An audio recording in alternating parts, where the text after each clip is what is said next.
¿Qué tal? Saludos. Estoy leyendo un libro, Atrapado en el cuerpo equivocado, la ideología de género frente a la ciencia y la filosofía, de Pablo Muñoz de Turrieta.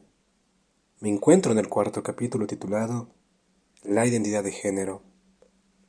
En este episodio voy a compartir causas de la disforia de género en niños. Recuerda escuchar los episodios anteriores que se han subido ya de este libro y asimismo leerlo por tu cuenta desde el enlace en la descripción. Dice así.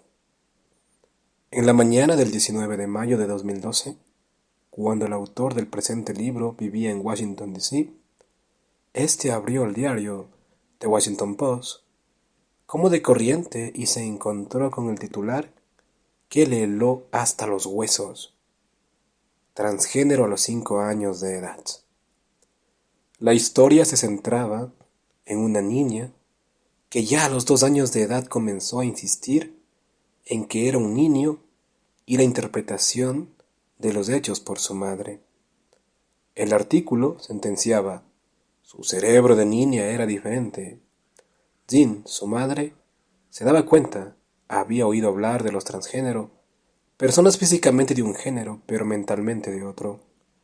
De modo emocional, se relataba la angustiosa experiencia de la madre, quien comenzó a investigar los problemas de identidad de género infantiles y a ponerse en la piel de otros padres que pasaban por una situación similar. ¿Por qué será que este tipo de artículos se centra en las emociones humanas y no se hace ninguna mención en posibles factores que llevan al niño a considerarse del género opuesto? El artículo relata minuciosamente la dolorosa decisión de muchos padres al dejar que sus hijos hicieran pública su transición al género opuesto, un proceso mucho más difícil especialmente en niños que querían ser niñas. Pero Jean se reconfortaba en el hecho de que los padres que habían decidido dar el paso adelante aseguraban que los problemas de conducta de sus hijos habían desaparecido. El rendimiento escolar había mejorado y los niños habían recuperado su sonrisa. El artículo también contaba que Jean se había aterrado ante el hecho de que muchos niños comenzaban a tomar inhibidores o bloqueadores de la pubertad ya en la primaria, lo cual era seguido por terapias hormonales antes de acabar la secundaria.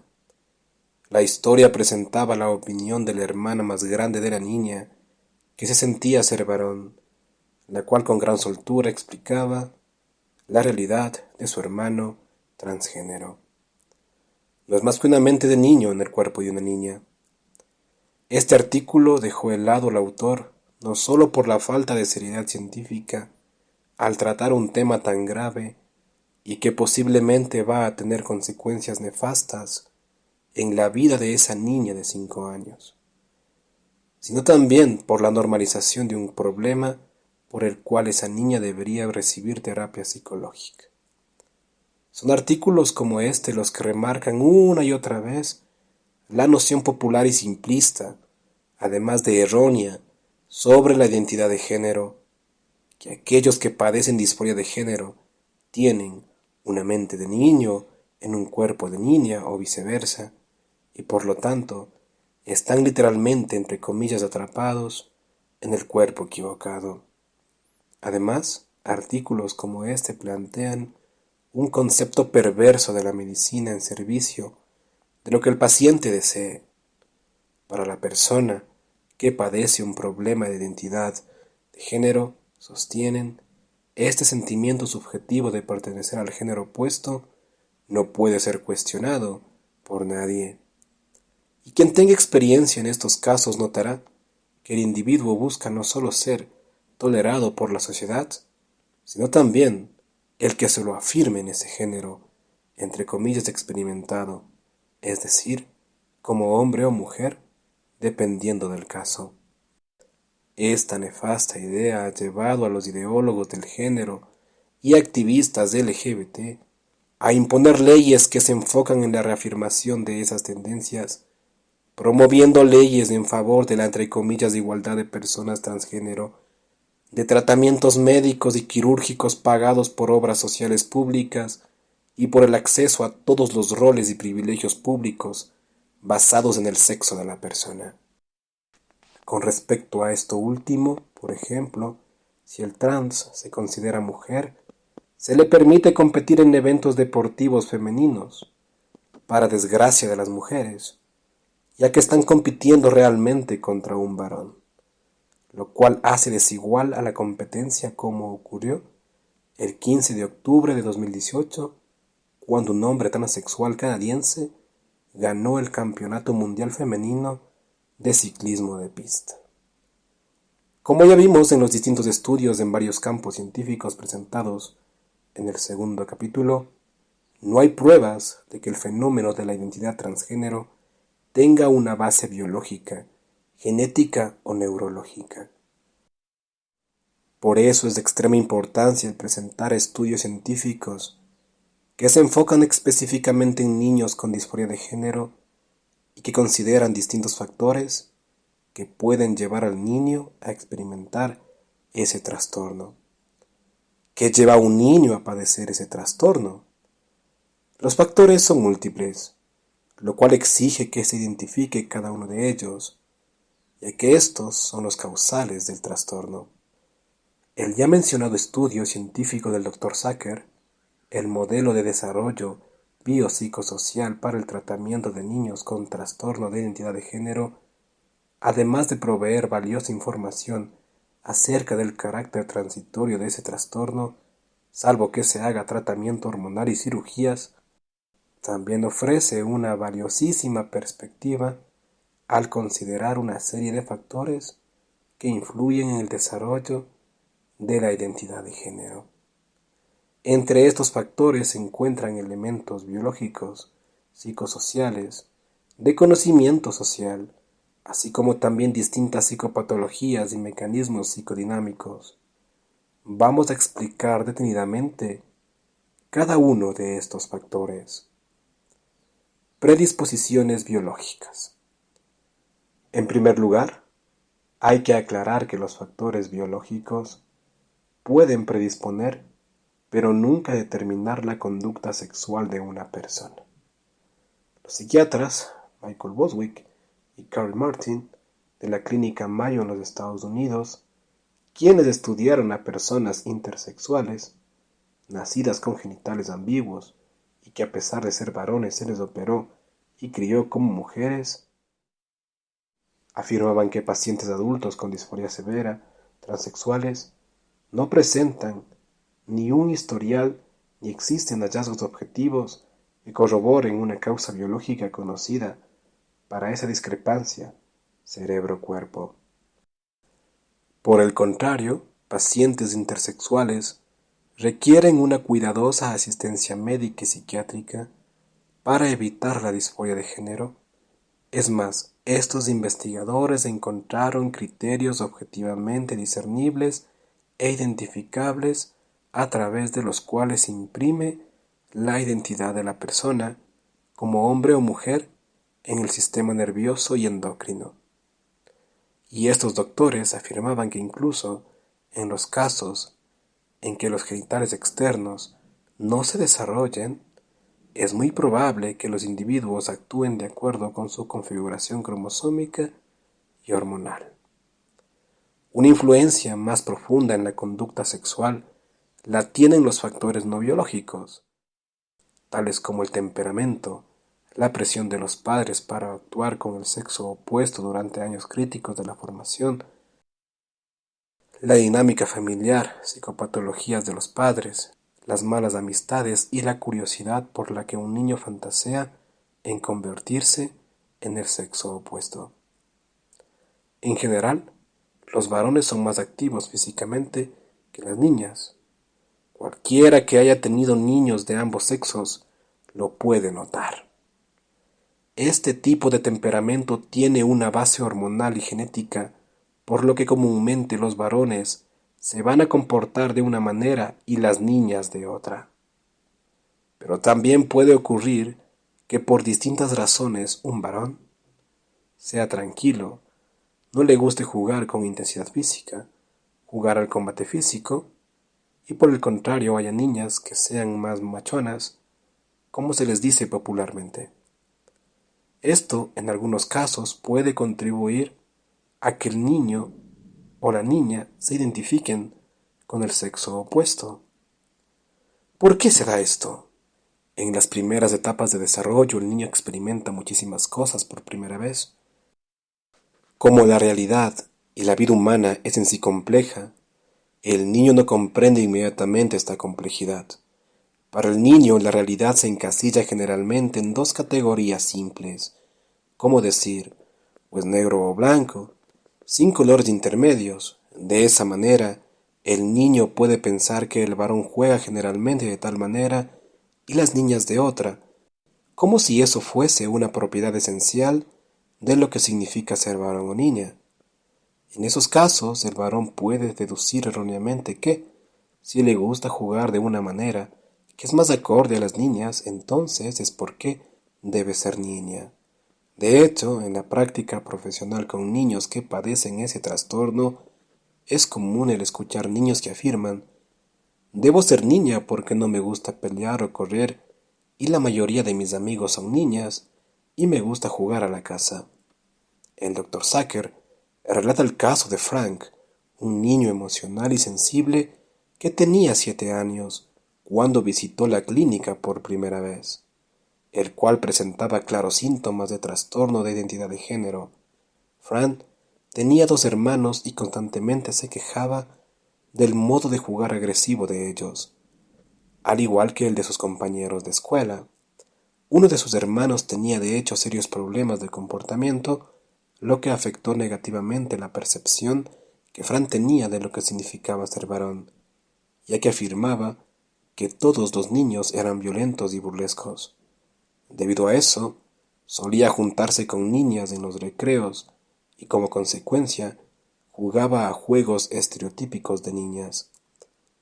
Ya a los 5 años comenzó a decir que quería ser niña, ya que así se acabarían sus problemas. Este pensamiento es una constante en personas que sufren este tipo de trastorno, el cual muchas veces deriva en pensar que a través de tratamientos hormonales y operaciones de cambio de sexo encontrarán la felicidad. Lo peor que se puede hacer es afirmar el pensamiento de que un varón es niña, vestirlo como tal y eventualmente dar paso a un tratamiento hormonal. El resultado, la tristeza, depresión, ansiedad, graves problemas hormonales y de salud general, y en el 41% de los casos el intento de suicidio. Eso no se soluciona más que con un tratamiento apropiado.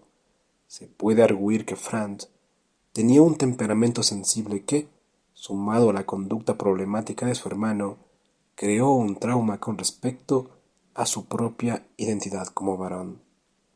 Un tratamiento para su caso se enfocaría en mostrarle que hay variedad de maneras en vivir como varón y que la mayoría de ellos no son violentos o burlescos como su hermano. Es importante en esos casos encontrarle amistades de niños tranquilos con temperamento similar que le ayude a tener un concepto no tan rígido de lo que significa ser varón. Factores psicosociales. El segundo elemento a tener en cuenta, de acuerdo con los especialistas, es la respuesta de los padres al deseo del niño de cambiar de sexo. ¿Cómo responden los padres inicialmente a la conducta del niño? En los 40 años de experiencia del Dr. Sacker, una característica constante en niños diagnosticados con el trastorno de identidad de género es que, cuando un niño comenzó a manifestarse como del sexo opuesto, sus padres generalmente permanecieron neutrales al respecto o incluso reafirmando el deseo del niño y alentando la transformación, lo cual suele tener consecuencias nefastas, ya que están alentando el comienzo de un serio trastorno. ¿Por qué actúan de esta manera muchos padres? Posiblemente por ignorancia, ya que piensan que es gracioso o que es una etapa del crecimiento del niño la cual va a pasar rápidamente. Cuando los padres toman una posición neutral o incluso alientan al niño a una conducta propia del sexo opuesto, en la psiquiatría se lo considera como factor perpetuador. Ahora bien, en aquellos raros casos en los cuales la madre, la abuela por ejemplo en el caso de Walter Hyde, es la que viste al niño de nena, manifestando que desea que fuese mujer, dicha conducta se la considera como factor precipitante. Es importante averiguar si hubo factores perpetuadores o precipitantes en los orígenes del trastorno. Un claro caso de factor perpetuador por parte de la familia es el de un niño llamado Roy. Cuando llegó a la clínica de identidad de género, Roy tenía 4 años y llevaba 2 años manifestando conducta femenina, manifestando con insistencia que de hecho él era niña. Desde que comenzó a manifestar esa conducta, la respuesta de los padres fue alentarlo a actuar así. Por ejemplo, le compraban muñecas y otros juguetes típicos de niñas. Cada vez que los pedía, la madre dejaba que Roy se vistiese con su ropa y vestidos diariamente, festejando incluso, filmando todo esto como si fuese una diversión familiar.